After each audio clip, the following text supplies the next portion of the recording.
I never expected to discover my husband's betrayal during what should have been a normal Sunday brunch. But there I was, frozen in my own hallway, listening to him plot with his parents about how to get his hands on my family's money.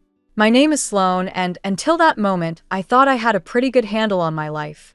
I'm a music teacher, married to Reed, who I thought was the love of my life, and mother to our amazing 3-year-old daughter, Lila.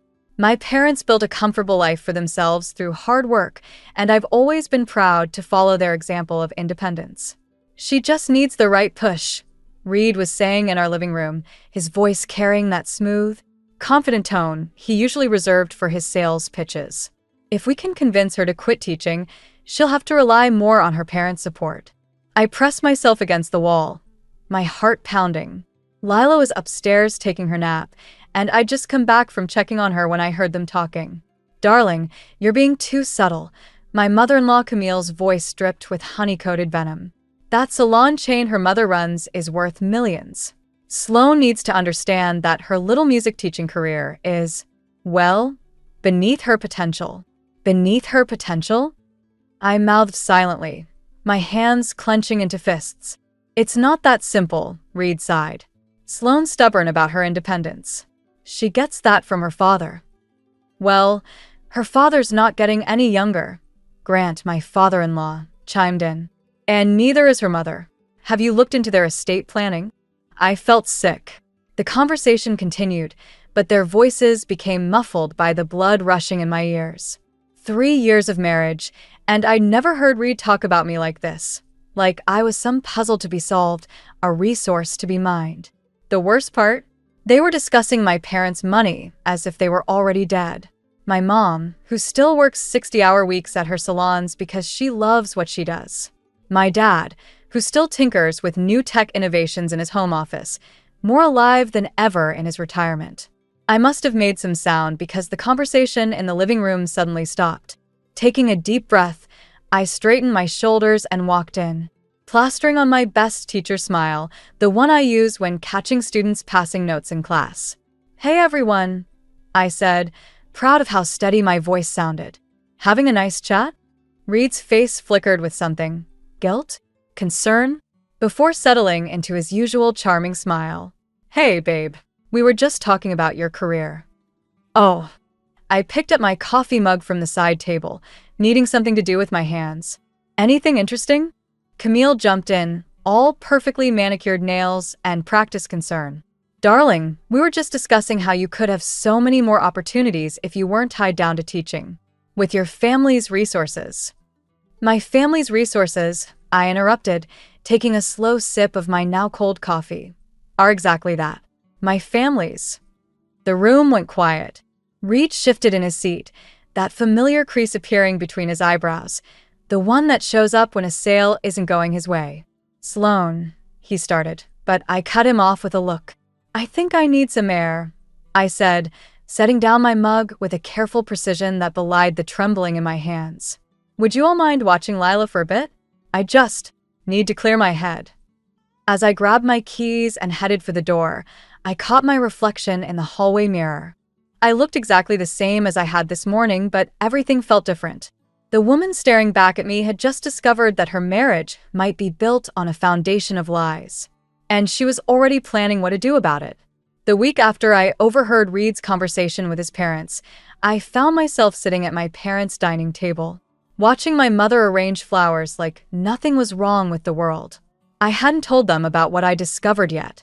How do you tell your parents that their son-in-law sees them as a walking investment portfolio? "You're quieter than usual," Mom said, trimming a stem with practiced precision. "Is everything okay with Lila?"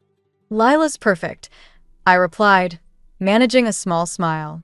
"She's with Reed at his parents' house." Mom's hands stilled for a moment. "Ah, Camille and Grant's." The way she said their names told me everything I needed to know about her opinion of my in-laws. I should have paid more attention to her instincts 3 years ago. "They're hosting a dinner tonight," I continued, tracing the wood grain of the table with my finger, "to discuss a new business venture." Dad looked up from his tablet, his engineer's mind already clicking into gear. "What kind of venture?" "I don't know yet, but they specifically requested that you and Mom come too." "Did they now?" Mom's voice had that edge to it, the same one she used when dealing with difficult suppliers for her salon chain. How interesting. The doorbell rang before I could respond. My stomach dropped when I saw Reed through the window, arriving early with his parents in tow. Lila wasn't with them. "Where's Lila?" I asked as soon as they entered. "The nanny's watching her," Reed answered smoothly, kissing my cheek. "We thought it would be better to discuss business, without distractions." I caught the look that passed between my parents. They'd always supported my decision to keep teaching after Lila was born, unlike Camille, who called it playing at having a career. Dinner was a masterclass in passive-aggressive warfare.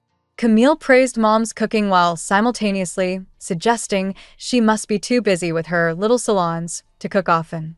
Grant kept steering the conversation toward retirement planning, while Reed maintained his salesman's smile, watching everyone like he was waiting for the perfect moment to close a deal.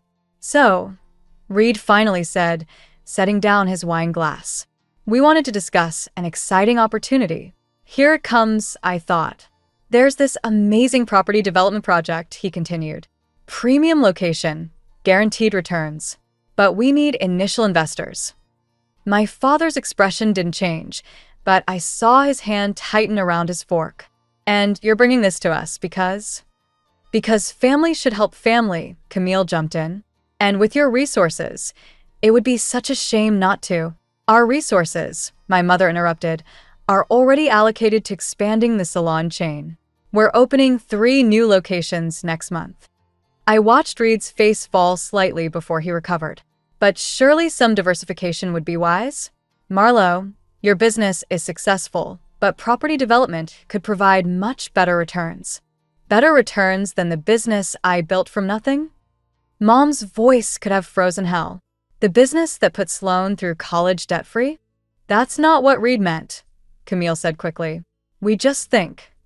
"I know exactly what you think," I cut in, surprising myself with how calm I sounded. "You think my parents' money is your safety net. You think my mother's business is just a stepping stone to something better. You think I should quit my job and let my husband handle the finances." The room went dead silent. Reed stared at me, his charm cracking to reveal something darker underneath. "Have you been eavesdropping on private conversations?" "Private conversations about my family's money?" I stood up, my chair scraping against the floor. "Yes, I heard everything last Sunday. And I've been watching you ever since, waiting to see if you'd come clean. Instead, you brought your parents here to help you pitch this scheme." "Sloan," Reed started, but my father cut him off. "I think it's time for you all to leave," Dad said quietly. His calm tone carried more weight than any shout. As they left, Reed lingered in the doorway. "We'll talk about this at home." "No," I replied. "We won't, because I'm staying here tonight, with my daughter. You can't just watch me." After they left, I sat between my parents on the couch, feeling like a kid again. Except this time, the monster wasn't under my bed. It was wearing my wedding ring. "I'm so sorry," I whispered. Mom squeezed my hand. "Don't be sorry. Be smart."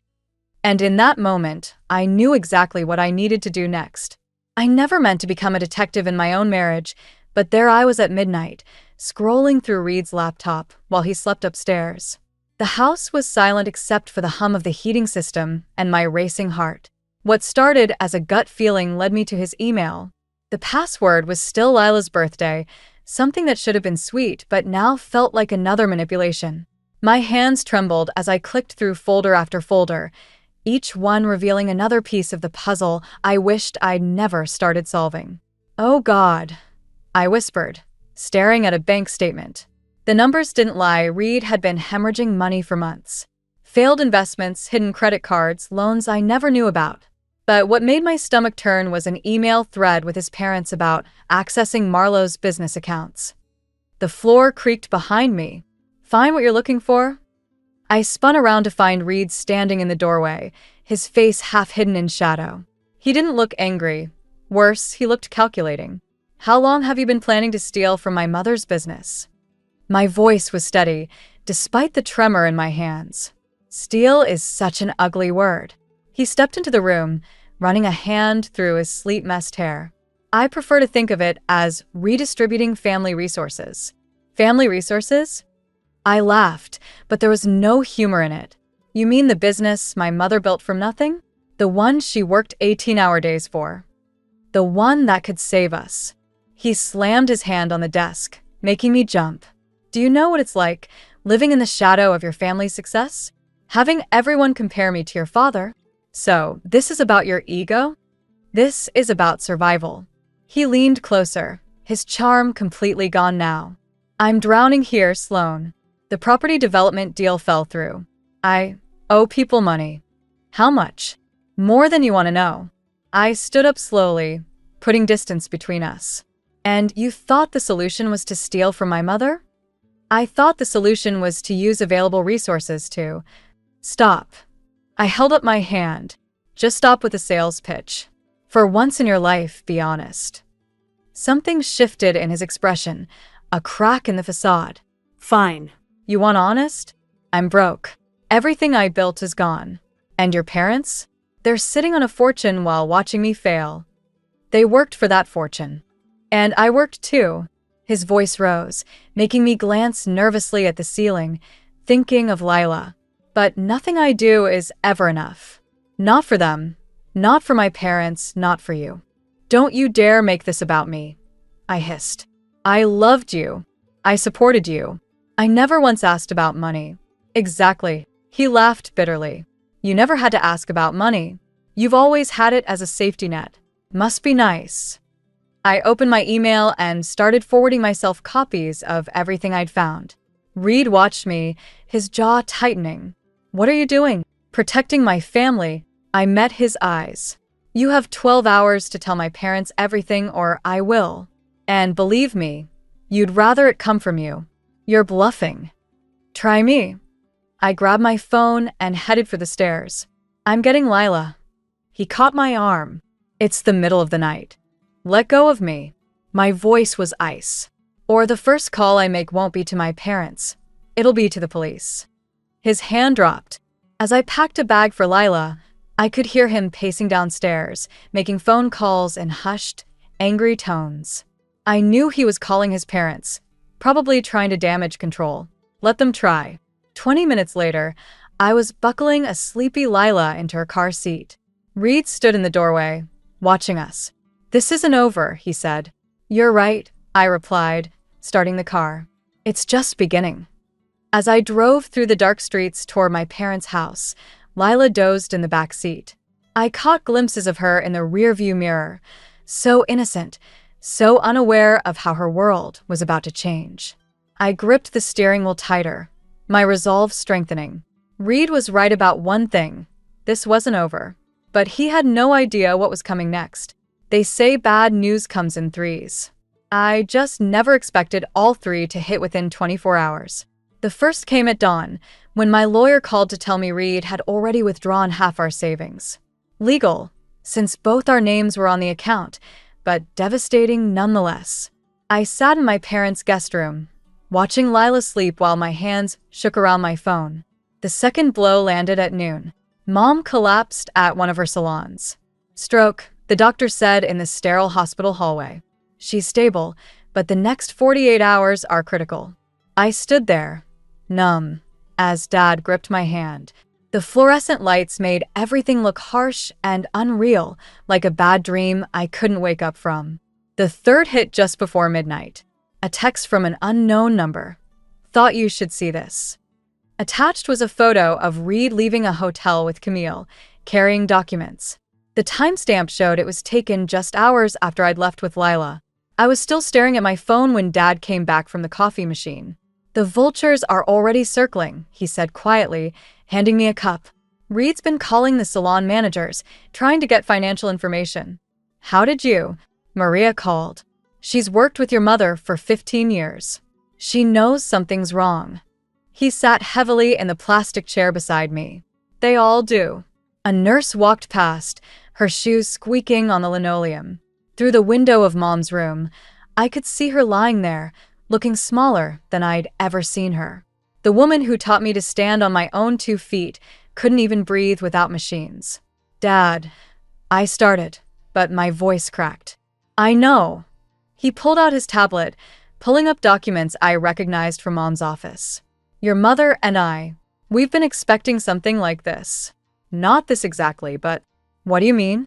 We've seen the way Reed and his parents look at what we've built, like it's their backup plan. His fingers moved across the screen, entering passwords. Your mother made some changes last month. Transferred majority control of the salons to you. The coffee cup nearly slipped from my hand. She what? She said she had a feeling. He smiled sadly. She always did have good instincts about people. A commotion at the nurse's station made us both look up. Reed was there, arguing with security, Camille hovering behind him with her perfect makeup and predatory eyes. Sir, only family is allowed, the guard was saying. I am family, Reed's voice carried down the hall. That's my mother-in-law in there. I stood up, my body moving before my brain could catch up. Dad grabbed my arm. Let security handle it. No. I handed him my coffee. I need to end this now. Reed saw me coming and switched on his concerned husband act. Sloan, baby, I've been so worried. Save it. I stopped just out of reach. I saw the hotel photos. His face flickered with surprise before settling into righteous indignation. You're having me followed? Apparently someone else is. I glanced at Camille, who had the decency to look uncomfortable. What documents were you reviewing with your mother at the Grand Hotel? That's private business. Nothing about my family's business is private to you anymore. I stepped closer, lowering my voice. You have exactly one chance to walk away with your dignity intact. Leave now, or I release everything I found on your laptop to every investor you've ever worked with. Camille grabbed his arm. Reed, let's go. But he shook her off, his mask finally cracking. You think you can threaten me? I know things too. Things about your father's tech patents, about what? Dad's voice came from behind me, steady and cold. Please, enlighten us about my business, Reed. I'm very interested in hearing what you think you know. The security guard stepped closer. Sir, I need you to leave. For a moment, I thought Reed might actually try to fight. But then his shoulders slumped, and I saw him clearly for the first time, a scared little boy playing at being a businessman, drowning in his own lies. This isn't over, he said, but the threat sounded hollow. Actually, it is. I turned back toward Mom's room. My lawyer will contact you tomorrow. As they were escorted out, I heard Camille hissing at Reed, but I didn't bother listening. I had more important things to focus on, like protecting what my mother had built, like being the daughter she always believed I could be, like making sure the people who tried to destroy my family never got another chance. The salon mirrors reflected my mother's empty office chair as I sorted through the mess Reed had left behind. 3 days after her stroke, and I was already finding holes in the business accounts, small at first, then larger, like a trail of breadcrumbs leading to something worse. MS. Sloan. Maria, our head stylist, appeared in the doorway. They're here again. I didn't need to ask who they were. Through the glass walls, I could see Camille and Grant in the waiting area, dressed like they were heading to a board meeting instead of a beauty salon. Send them in. I kept my eyes on the computer screen, making them wait as I finished reviewing another suspicious transaction. Sloan, darling. Camille's perfume arrived before she did. We've been trying to reach you. I've been busy discovering what your son did to my mother's business. I finally looked up. Would you like to explain these transfer authorizations with your signature on them? Grant shifted uncomfortably. Now, Sloan, business is complicated. Theft usually is. I turned the screen toward them. Did you think no one would notice? That my mother would just write it off as a family favor? Your mother understood the importance of family, Camille said, her voice sharp. Unlike you, apparently. I laughed, the sound hollow even to my own ears. Family? Is that what you call embezzlement these days? We prefer to think of it as a temporary reallocation. Grant pulled out a folder. Actually, we have a proposal that could solve everyone's problems. The only problem I have is sitting in front of me. Camille leaned forward, her designer bracelet catching the light. Your mother's in the hospital, Sloan. The business needs strong leadership. Reed has experience. Reed has experience stealing from it. I stood up, my chair rolling back. And now I know you helped him. Be reasonable, Grant pleaded. We can make this go away. Sign over controlling interest to Reed, and we'll forget about pressing charges for the irregularities we found in your father's tech patents. My blood ran cold. What irregularities? Camille smiled, all teeth and triumph. Let's just say Reed did his homework.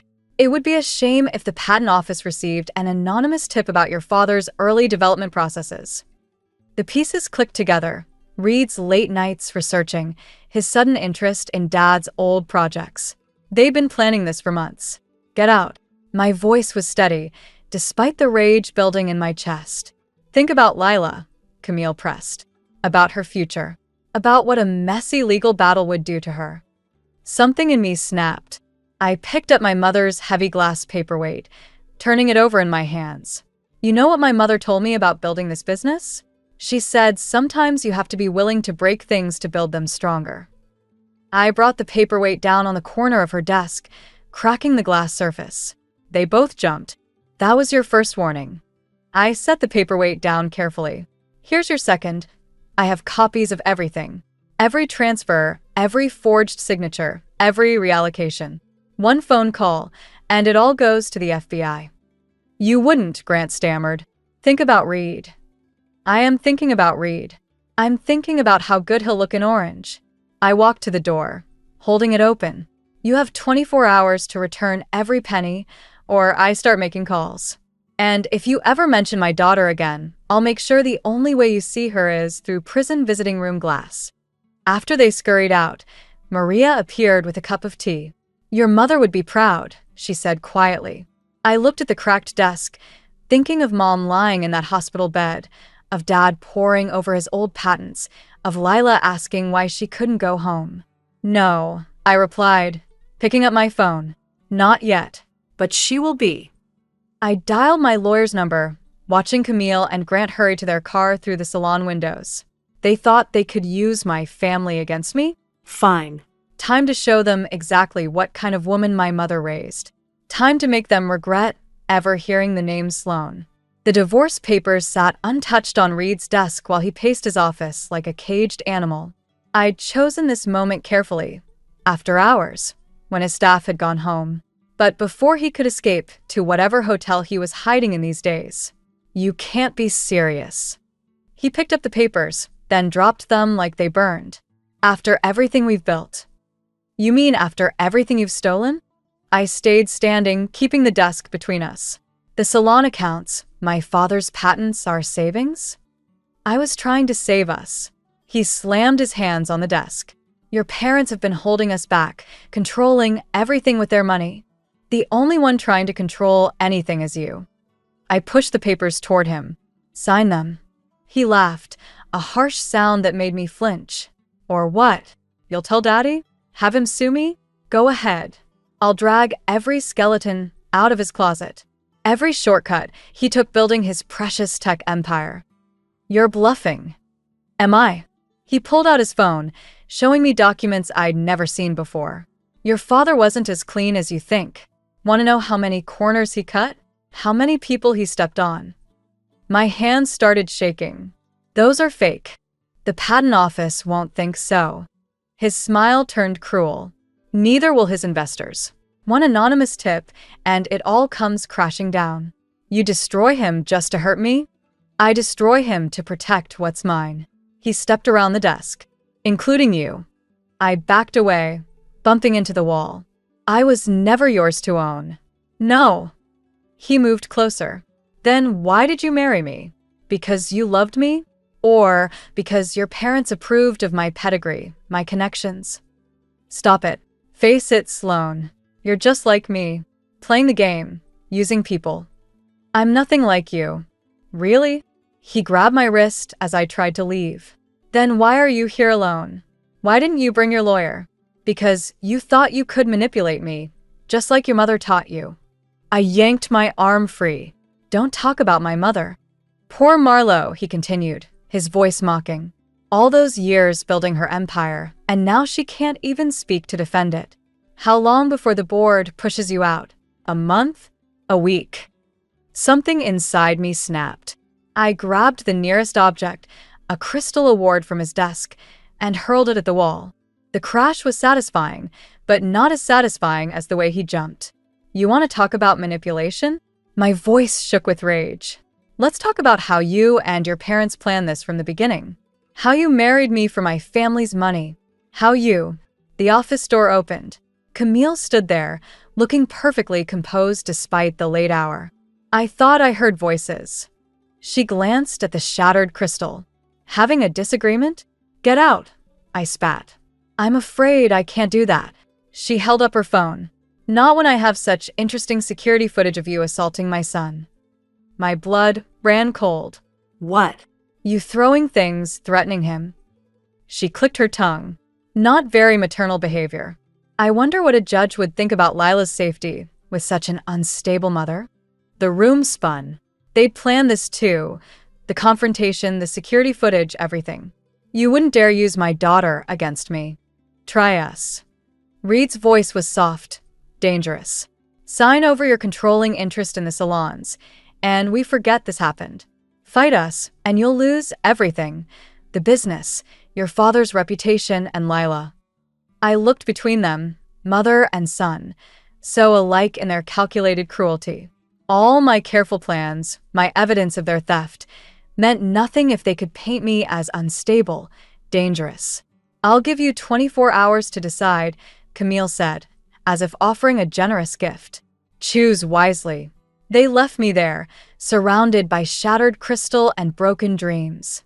My phone buzzed, a text from Dad about Mom's condition worsening. Another from my lawyer warning about Reed's countersuit.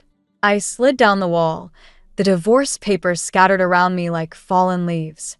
For the first time since this nightmare began, I had no idea how to fight back. But I knew one thing. I couldn't let them win. Not just for me, but for Lila. For Mom. For everything our family had built. I just had to figure out how. The moment I walked into Reed's parents' house, I knew something was wrong. The place was too quiet, too still, like a trap waiting to be sprung. I found them in the study, Reed, Camille, and Grant, arranged like a tribunal behind the massive oak desk. The security footage from Reed's office played silently on a laptop between them. Where's Lila? I asked, my voice steady despite my racing heart. Safe, Camille replied. With the nanny. We thought it best to handle this professionally. I set my own laptop on the desk. Funny. I was thinking the same thing. Reed's smirk faltered when I opened it, revealing a video chat window.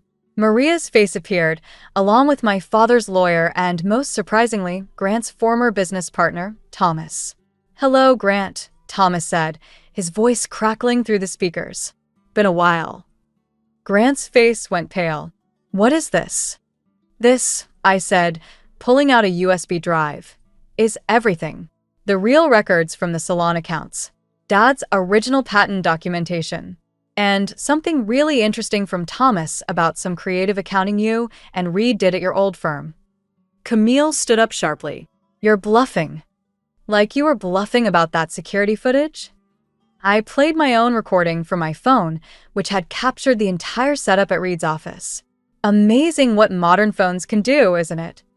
Reed lunged for my laptop, but I was faster, stepping back.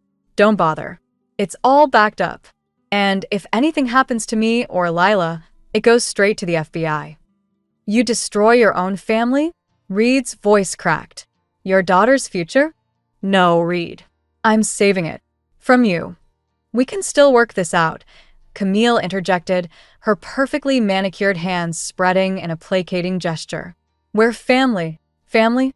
I laughed. Family doesn't steal from each other. Family doesn't use a 3-year-old as leverage. Family doesn't. Oh, spare us the moral high ground, Reed snapped. You're just like us, using whatever advantage you can get. The difference is, I'm not doing this for money. I turned to Thomas. Show them. Thomas shared his screen, displaying financial records that made Grant audibly gasp. This is what they really took from your mother's business, Sloan. And this. More documents appeared. This is what they were planning to do next. The room went silent except for the hum of the laptop fans. I watched their faces as they realized just how thoroughly I'd outmaneuvered them. "Here's what's going to happen," I said, pulling out a stack of papers. "You're going to sign these, all of you. Full confession of the theft, immediate repayment of everything you took, and a legally binding agreement to stay away from my family's businesses forever. And if we refuse—" Camille's voice trembled slightly. "Then Thomas sends everything to the SEC. I'm sure they'd be very interested in Grant's creative accounting methods. And Reed," I met his eyes. "Those investors you scammed? They're very eager to talk to the FBI." Reed slumped in his chair, the fight draining from him. "You've been planning this all along. I learned from the best." I pushed the papers toward them. "You taught me how to play the long game, remember?" One by one they signed. Even Camille, though her hand shook with barely suppressed rage. As Thomas and the lawyer witnessed the signatures virtually, I felt no triumph, only exhaustion. "One more thing," I said, pulling out the divorce papers. "Full custody of Lila. Non-negotiable." Reed stared at the papers for a long moment. Can I still see her?" "Supervised visits. If you get help, real help, not just playing the victim." He signed without another word. As I packed up my laptop, Grant spoke for the first time. "What happens now?" I paused at the door. "Now? You get to experience what it's like to build something honest for once. To earn what you have." I looked at each of them in turn. "Consider it a gift. More than you gave my family." I left them there, surrounded by the ruins of their schemes, and went to collect my daughter. It wasn't the revenge I'd originally wanted, but it was something better, justice, with a chance for redemption. Mom would have approved. 6 months later, I stood in my mother's renovated office, watching the sunset paint the salon windows gold.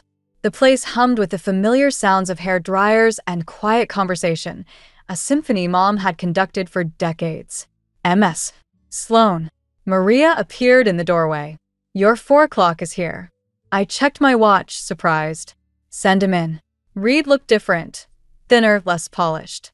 The designer suits were gone, replaced by a simple button-down and jeans. He carried a thick folder and something else I couldn't quite see. "Thanks for meeting me," he said, hovering in the doorway like a stranger, which I supposed he now was. "Lila's excited about the zoo tomorrow," I offered, keeping things neutral. The supervised visits had been going well, better than I'd expected. He nodded, then placed the folder on my desk. "I've been doing some research about small business loans, specifically for salon expansions.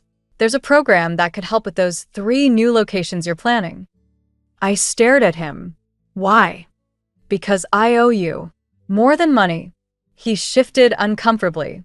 "I've been working with a financial advisor, helping other people avoid the mistakes I made. It's good work.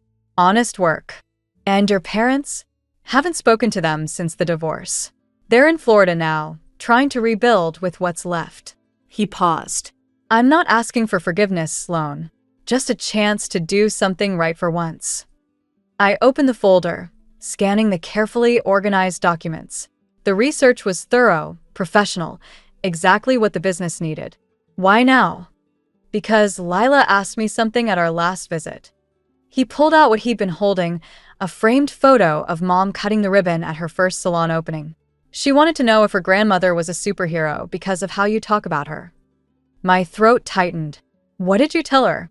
I told her the truth, that her grandmother built something amazing, and that her mother is even stronger for protecting it.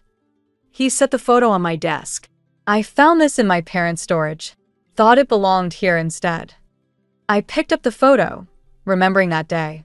I'd been 12, watching Mom shine with pride as she built her dream from nothing, just like I was doing now. "The loan program," I said finally. "Is it legitimate?" "Completely.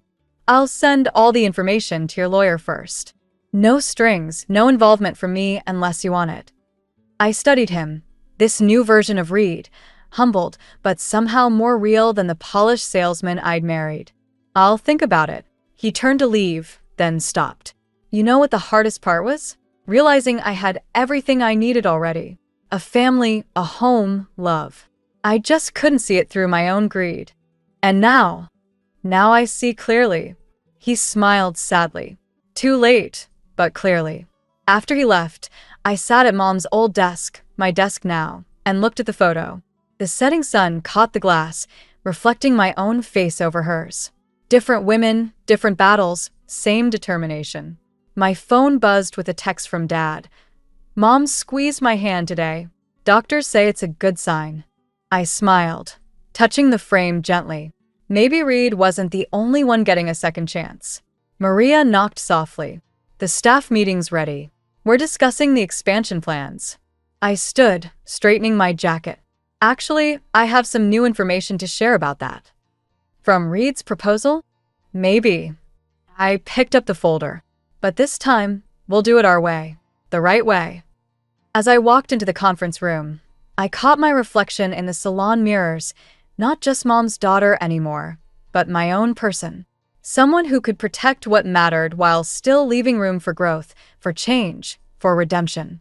Even for those who might not deserve it. Because that's what real strength is, not just knowing how to fight, but knowing when to build something new from the ashes of what was lost. And we were just getting started.